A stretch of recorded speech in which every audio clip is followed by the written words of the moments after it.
Forever young, forever beautiful. Barbie. So blonde, so perfectly styled, so super slim with the longest legs in the world. No one looks like her. No doll has ever made a career in so many jobs, even in traditionally male ones.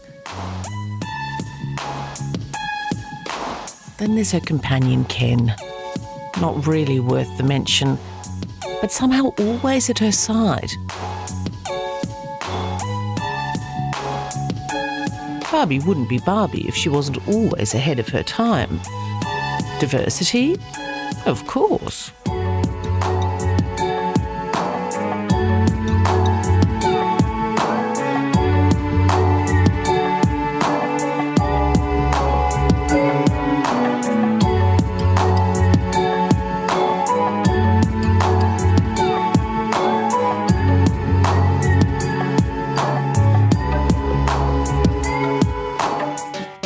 My name is Azusa. I live in West Hollywood, California.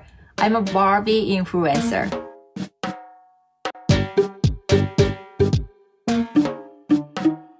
Barbie is an icon, not just a doll for kids. To me, Barbie is a great role model, inspiration, lifestyle, and an attitude.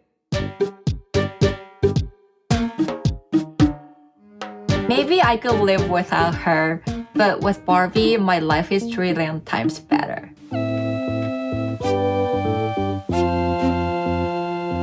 Barbie fans are fans for life. Patina Dorfman is something of a Barbie guru.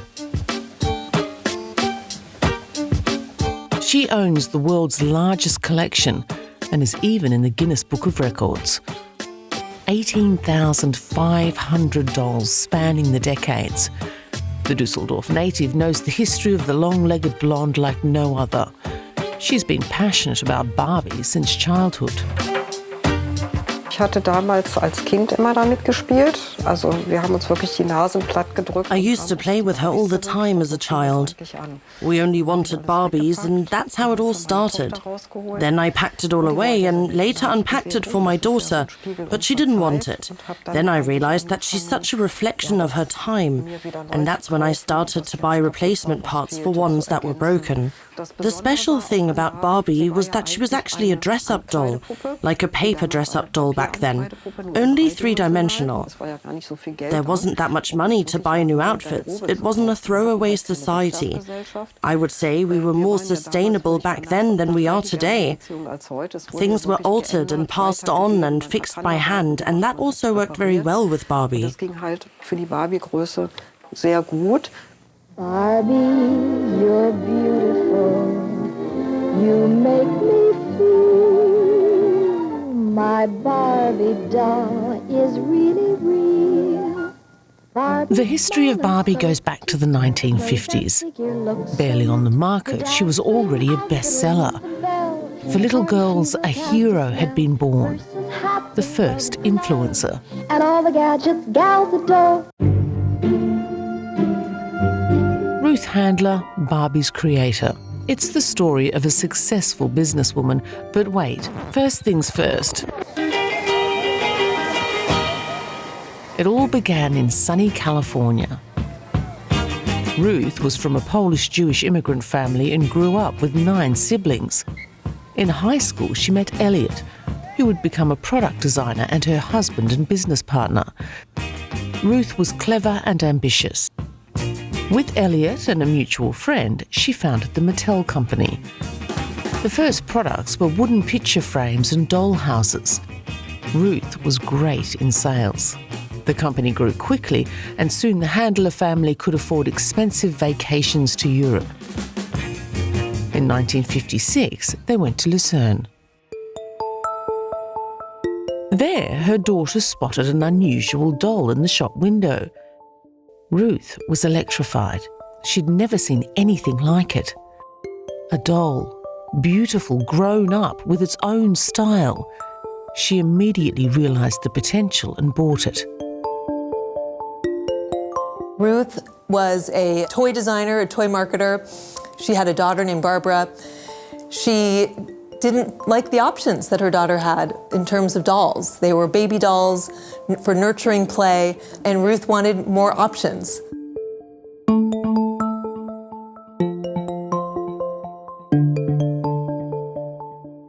Endless legs, super slim with a cinched waist. That's Lilli, a product from the German tabloid Bild. With her raunchy punchlines, Lilli was the star of the paper's daily cartoon.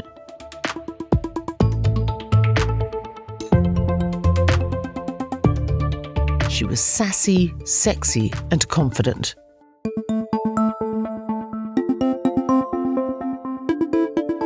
Ruth acted quickly.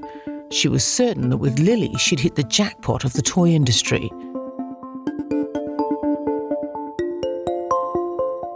As I see it, Ruth Handler was clearly progressive for her time.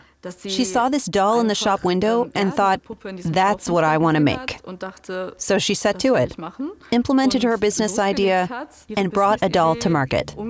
She said, every little girl needs a doll to project herself into her dreams for the future.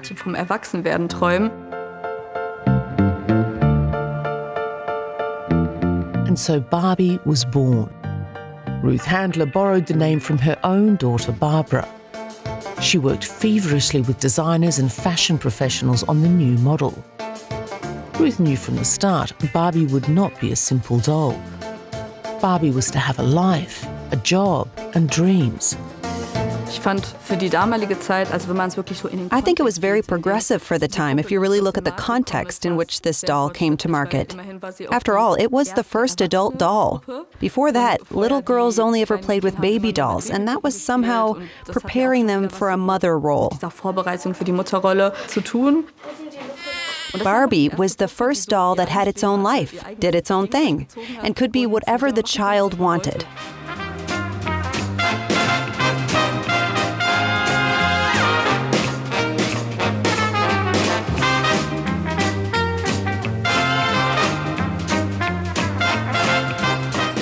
Barbie was launched as a test and was presented at the Toy Fair USA on March 9th. She was an instant hit and sold out immediately.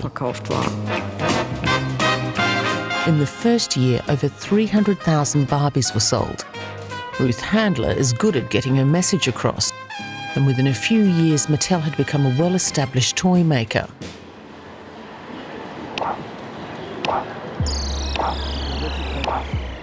The International Toy Fair in Nuremberg.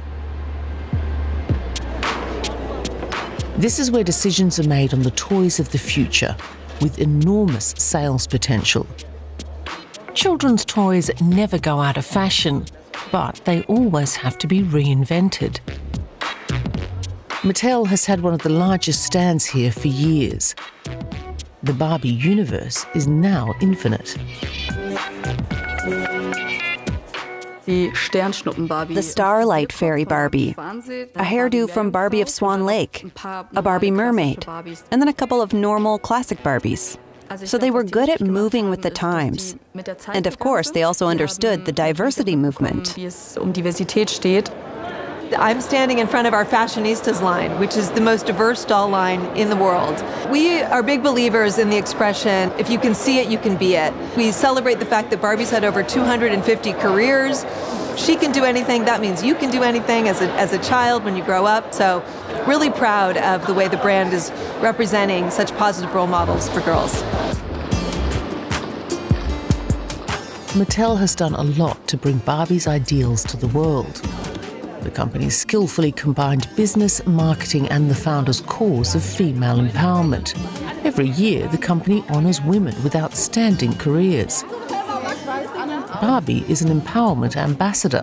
For Barbie, the era of old white men's dominance ended decades ago. She has succeeded in nearly every industry. For the science Barbies, she's the celebrity. Jane Goodall is the model here. She's a scientist who's spent her life researching how similar apes are to us. How are we related? How do apes live? She's a role model, and you can play the researcher.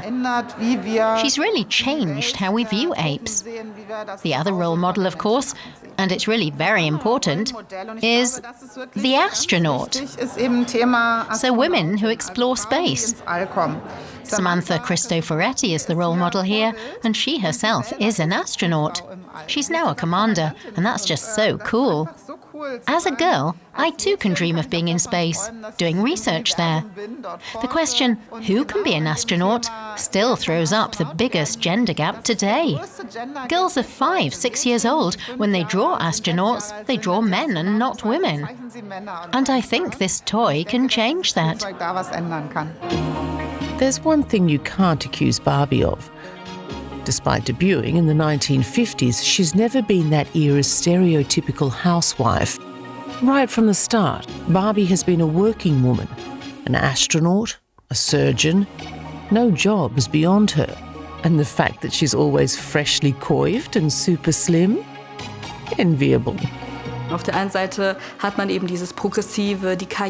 one hand, you have this progressiveness, the career, the first adult doll, but on the other, this beauty ideal that Barbie embodies, which is completely unrealistic and can also have negative effects on little girls. I think it was her blonde hair that did it for me. As a child, I wanted to be blonde for a very, very long time.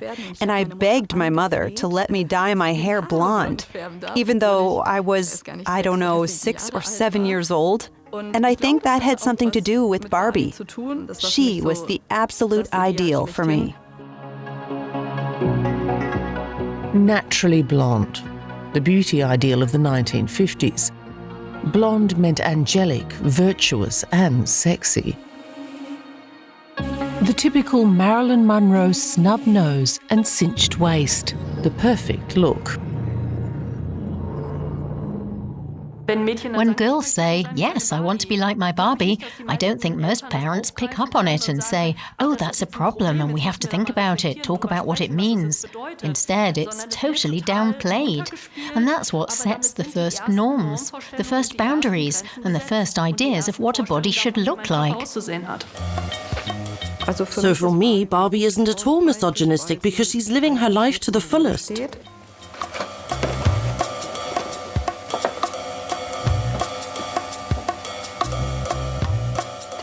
The origin of the Barbie doll was, after all, a caricature. And that's why Barbie had these long, exaggerated legs and that look. But actually, I always thought of her as a dressmaker's doll. The long legs were good for gripping. It's very important that you can play with a toy, and back in '59, when the first Barbie came onto the market, it was fashionable to wear high pumps, so that's why Barbie stands on her tiptoes.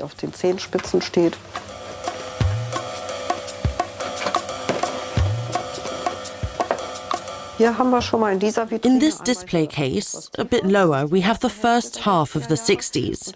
You can see that the dresses are mostly cut above the knee.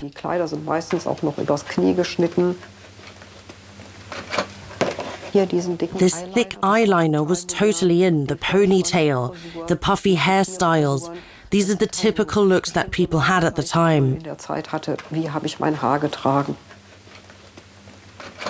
The ever-changing Barbie world, a logical and economical concept. Patina Dorfman is not only an expert and super collector, she's also a doll doctor. Because Barbie is now valuable as a collector's item. This is a bubble cut from the early 60s. It's very common that the little finger is missing. That's because it's separate and often got caught in the hem of clothing, or children like to chew on it.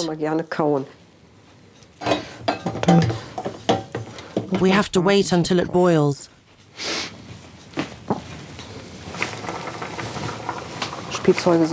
Of course, toys are there to be used, and I think it's really nice to give these aging toys a new lease on life.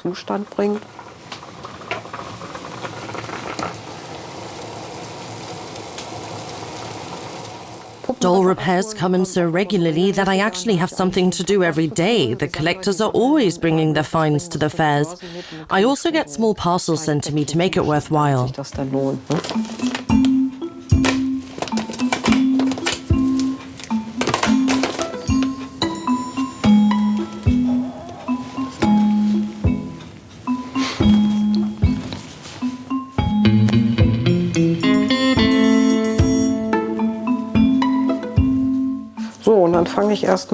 So I start by just combing out the hair. Then, of course, I have to take another look here. Okay, this is one with a part. There are some with a part and some without. The hair is always woven circularly. You have to make sure to keep that direction.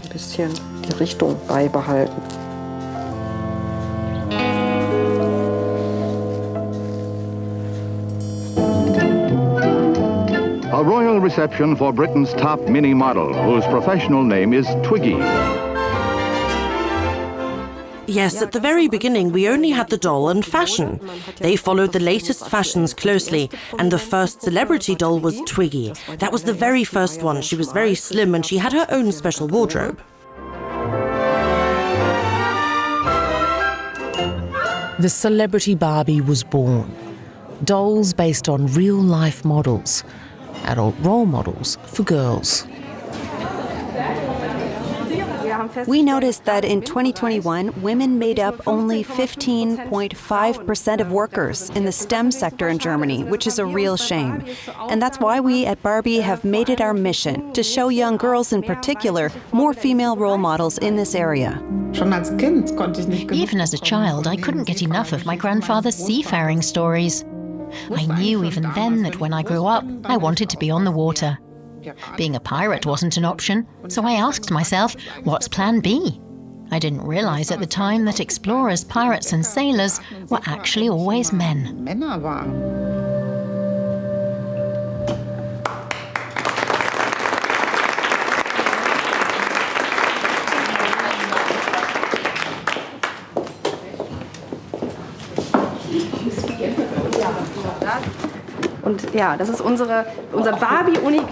This is our one-of-a-kind Barbie, which we give to special women as a sign that it's so important to be a role model, especially for young girls.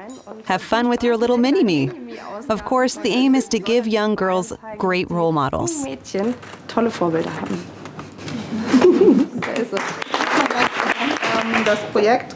I've been involved in the Dream Gap project for quite a while now. In the beginning, I was reluctant because I thought, Mattel, plastic toys, marine research, no way. Then the objectification of women, physical insecurities, that's a no-go too. So I speak to other women who are totally against women being defined by our bodies, and they say Dream Gap is a good project. Go for it. So to sum up, you could say there are big problems and small problems, and one of the world's biggest problems is that so many girls grow up without access not just to toys, but also to dreams. A career in science, fashion, sports or politics? Barbie knows what she wants. It's about being daring enough to do anything.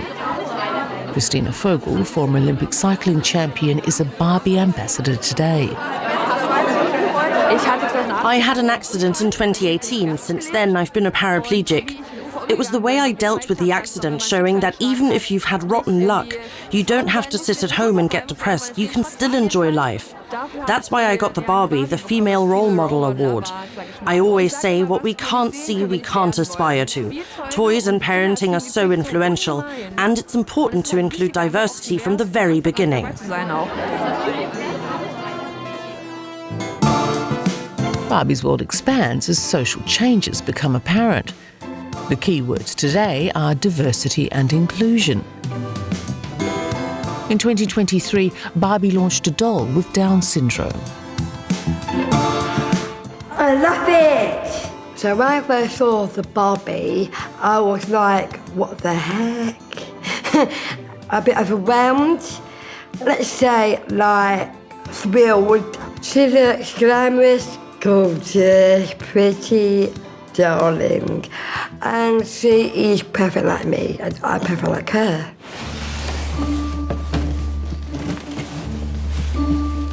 What do children have to say about diversity?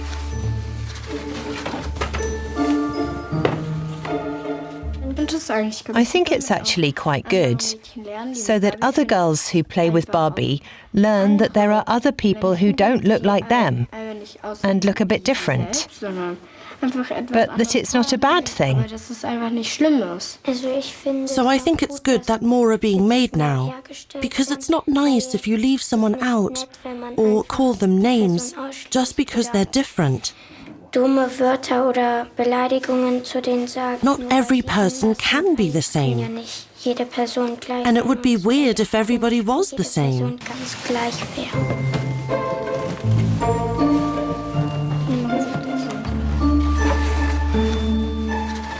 The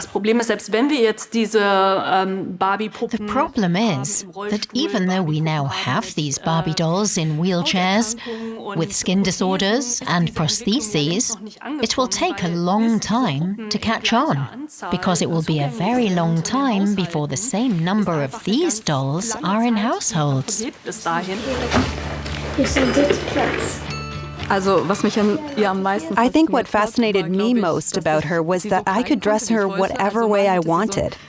Once she had this really, really long dress, but it was removable. Then I dressed her in a short skirt, I think. And in general, what fascinated me so much about the whole Barbie universe was simply that I could do anything I wanted. I could shape it as I pleased. I could travel with her, so to speak, wherever I wanted. And I think that's what I like the most, that she and I could sort of choose it ourselves. Better tune in, Yellowstone Kelly. Good night. Okay, time to wake up.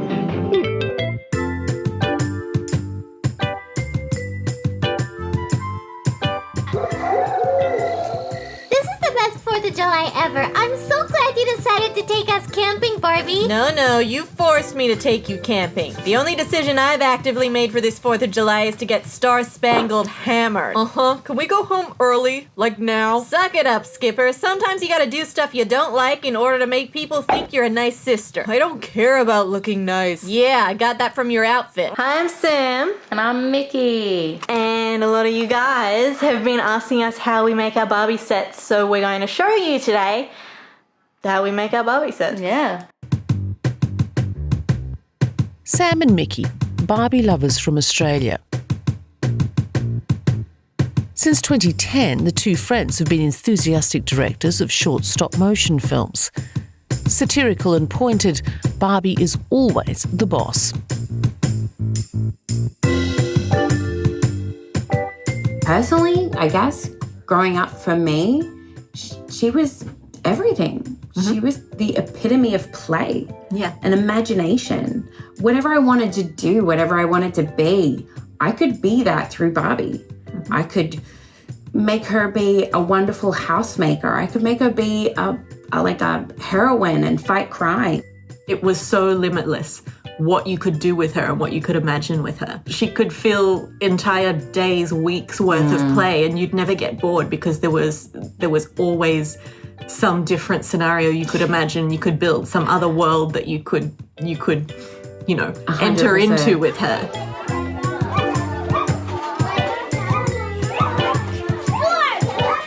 The concept is clever. Children create their own adult world, become the directors of their individual fantasies, play out their dream life. It was only supposed to be a dress-up doll at first. And then the whole thing developed so you could do role plays. You took the doll with you everywhere. You could act out stories with her. And you could create these worlds with equipment and accessories. That was also something special. So Barbie is always up to date. But what if the changes in society don't quite suit her? Back to the 1960s. A new movement for women's liberation is launched, and once again protesters take to the street to support their demands for total freedom, economically, politically, socially. Feminism and Barbie. Being independent was great. But what was all this talk about my body, my choice? Thin and sexy was perfect. Why change it? Career, yes. But a thicker waist? Absolutely not. Visually, everything should stay as it was. Fashion was the Barbie trademark. Here, she was fully in step with the times. The 1960s, the 70s, the 80s, miniskirts, bell-bottoms, aerobic outfits. But her body measurements remained a constant extra, extra, extra small. The criticism got louder. Suddenly, Barbie was the epitome of patriarchal fantasies.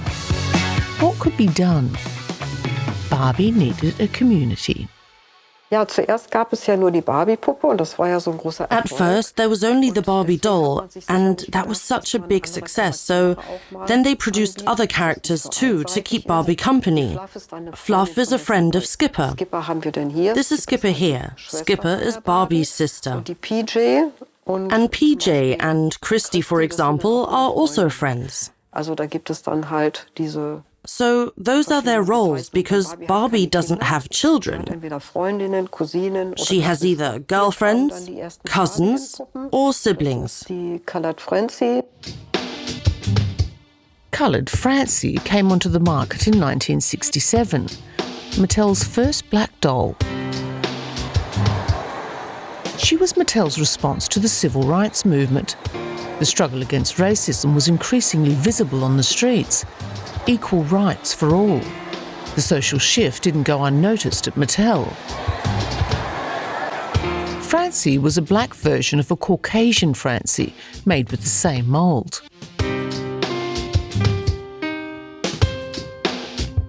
Originally black-haired, over the years her hair often oxidised and turned red. Many consider the first was not Francie at all. Rather a doll named Black Barbie, which came out in 1980. Diversity or business? Of course Mattel is a business, so how can we sell even more dolls? And at the same time, create representation for all the BIPOC children in the country who wouldn't identify with a white doll.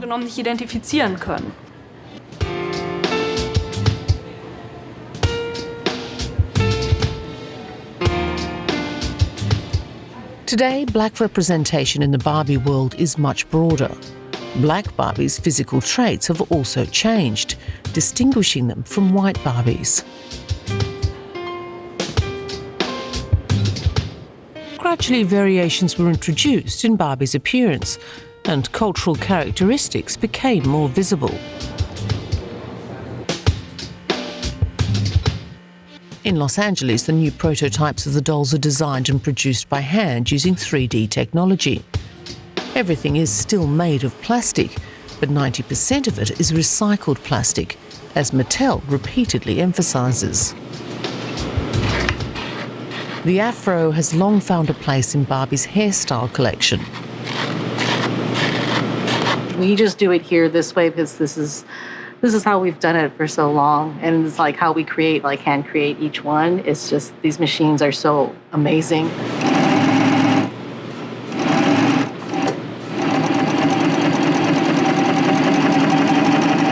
It's the endless development of Barbie variations that Mattel relies on today. But the very first Barbie remains present. The original Barbie is an important part of our history, and it's still a continuing part of the line. But today there are over 175 different types of Barbies. So we're going to continue to evolve. We're going to continue to make sure that we're reflecting the world that kids see around them. Religion had never been Barbie's thing. But in 2018, it was time. Mattel launched the first Barbie with a headscarf. These outfits, however, were created a year before that by an artist from Nigeria. Barbie a doll, or rather an attitude towards life. Over the years, Barbie has become more than just a toy. It has been a symbol of femininity. It's an icon, and it has served as a source of inspiration for millions of girls all over the world, including me. I don't really know what I don't like about Barbie. Barbie's fun. Hanifa Adam calls her project Hijabi, a combination of hijab and Barbie. The Nigerian wants to expand the Barbie universe with Muslim designs, and she posts her creations on Instagram. What sets apart my content and my channel apart from the others is that I wear hijab for my Barbie.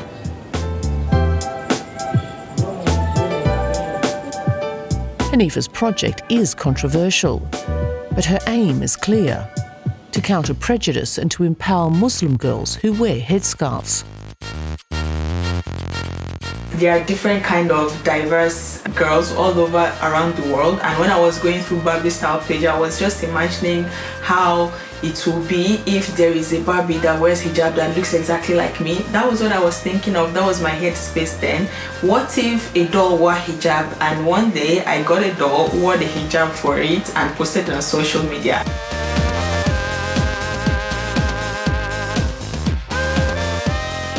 I've been interested in Barbie for years. I saw it around while I was growing up, but in my adult years, you know, as an artist, I also saw it as a source of inspiration.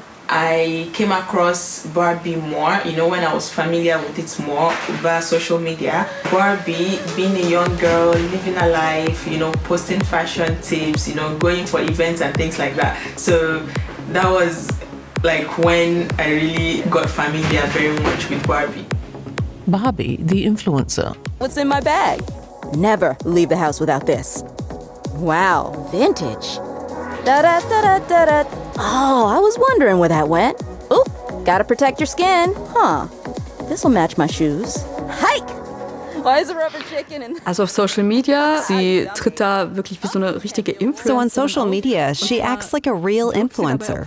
And she comes across as a real person, even though you know it's a doll. And I think it works very well because many people still have this connection to her from their childhood, and also this nostalgia.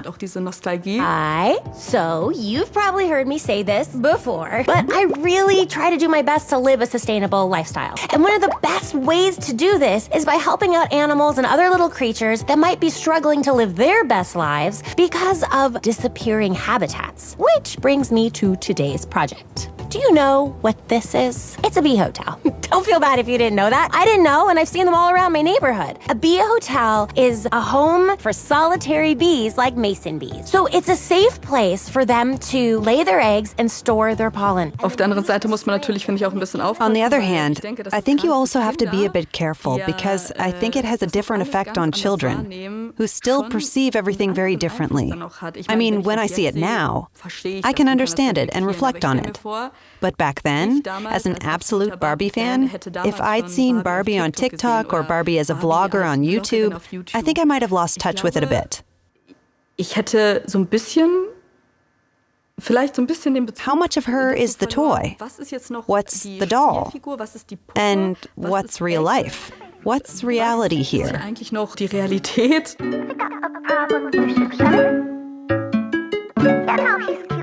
Barbie was never pregnant, never married, but Ken was with her almost from the start. A rather platonic relationship, so there was never any talk of sex. A special couple. Sexy, asexual. Irgendwie. Somehow I just wasn't into him. That sounds brash, but I only had eyes for Barbie. I just thought she was so cool. And for me, it was like, yeah, he exists, but I'm not that into him. I thought she was cool and I wanted all the dolls and variations. On the one hand, I see that Ken is actually just, well, another part of Barbie's life. Ken is like the house, like the car, and then there's Ken. Without Ken, it's somehow not complete. Barbie, the famous teenage fashion model doll by Mattel, felt that this was to be a special night. And then it happened. She met Ken, and somehow she knew that she and Ken would be going together. And that's Ken. Really sweet, really boring, but always sporting that six-pack. Yeah, there were more Ken dolls so that more little boys could see themselves in it. Yeah. I'm just so pleased that my niece and my nephew loves them. so interested already because now I get to play with them all over again in that way again. I mean, I'm constantly playing with them now. Yeah. So might as well.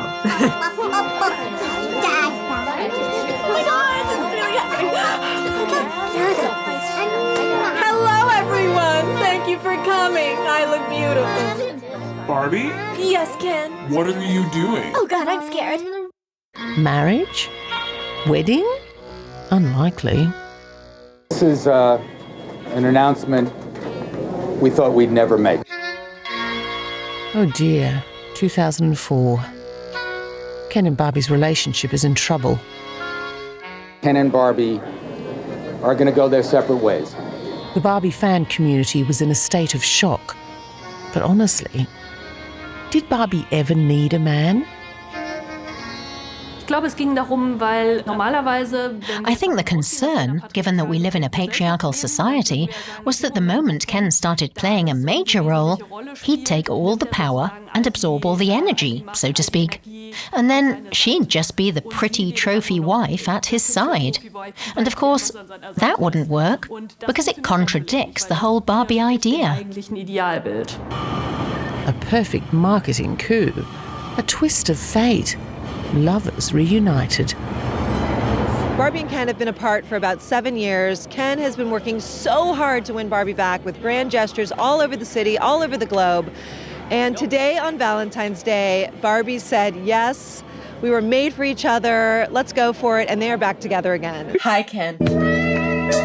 Oh, hello. I thought I heard your voice. Did you? Yeah, see, I was just in the bath, naked, right? lathering the curves of my body. Good God. And you know what I was thinking? No, please, God, tell me. I was thinking that I would much prefer if you were there with me in the bath, right? Naked, yes, lathering the curves of my body. Skip, can our discussion wait a little bit? Your mom wants to have sex. Thank you. See, more or less explicit, never said it directly, he still got it. Interesting. Okay, thanks, Barbie. I've got something to work with now. Hey, can you teach me how to do the cool lighting change? Of course. Are we gonna have sex now? No, I'm busy.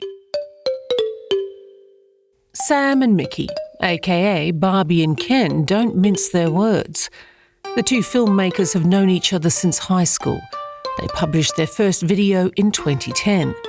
Today, they have over 440,000 subscribers on YouTube. I think that Barbie is entirely an attitude towards life because she's an inanimate object as much as she has such a visceral, real feeling because of how long she's been around and her marketing. She's still a projection of whatever we believe her to be. That I can be as drunk as I want because my responsibilities ended when you became a massive failure. Run, Forrest, run! She can represent their projection of what they could be as an adult. As we get older, we experience the world, we become a little bit more cynical. There may be more negative projections towards Barbie because we put our own biases and own prejudices and own attitudes of what a person should be and should represent onto this doll. But at the end of the day, she's a lump of plastic. According to Mattel, the commitment to diversity is paying off. They say sales of the new diverse models are catching up to the classics, but this cannot be verified. Super celebrities like singer Queen Latifah are delighted in any case. It's great that girls will get to see these Barbies. I wish I had these Barbies growing up, you know, because I'm sure I would have wanted various different kinds of Barbies, and then they could have all had a conversation. My storytelling would have got a lot better because we could have had a lot more stories to tell. Plus-size model Ashley Graham is also part of the Barbie family. Mattel is doing its utmost to counteract their body-shaming image. Ashley Graham is perhaps the most internationally successful plus-sized model. So why not as a Barbie too?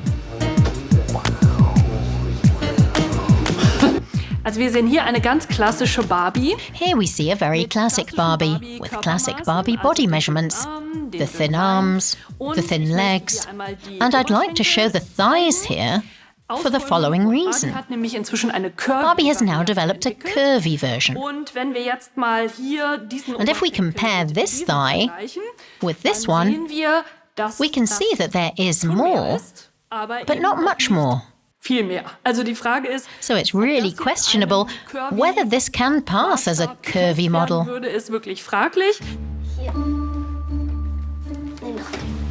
Also, ich finde die gut.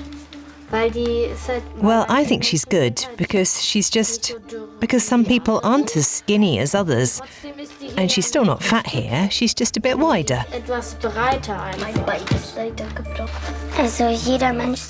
Well, everyone looks beautiful. And everyone has their own opinion of how they look. And a Barbie, well, I don't want to look like a Barbie. Das Interessante ist auch, zum einen haben wir The interesting thing is that on the one hand, we have a much wider pelvis than the classic Barbie, but there's no difference in terms of bust size. For example, it's very rare that a woman with this body shape would not have a significantly larger stomach or breasts. If she's meant to represent overweight girls, for example, she's still a beauty queen and still an unattainable ideal for many. Ideal or not, Barbie is still an integral part of so many children's playrooms today.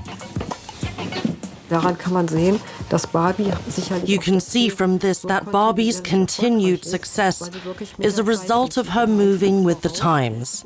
She's always a step ahead and always picks up on topical issues. I think that's very, very important and that children can learn from her.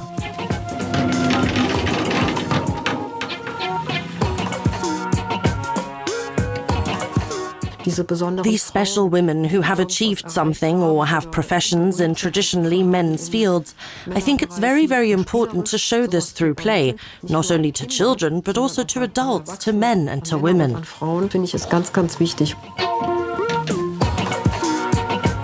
One thing's for sure, Barbie's universe will outlive us all. That's the way it was, and the way it will always be, from one generation to the next.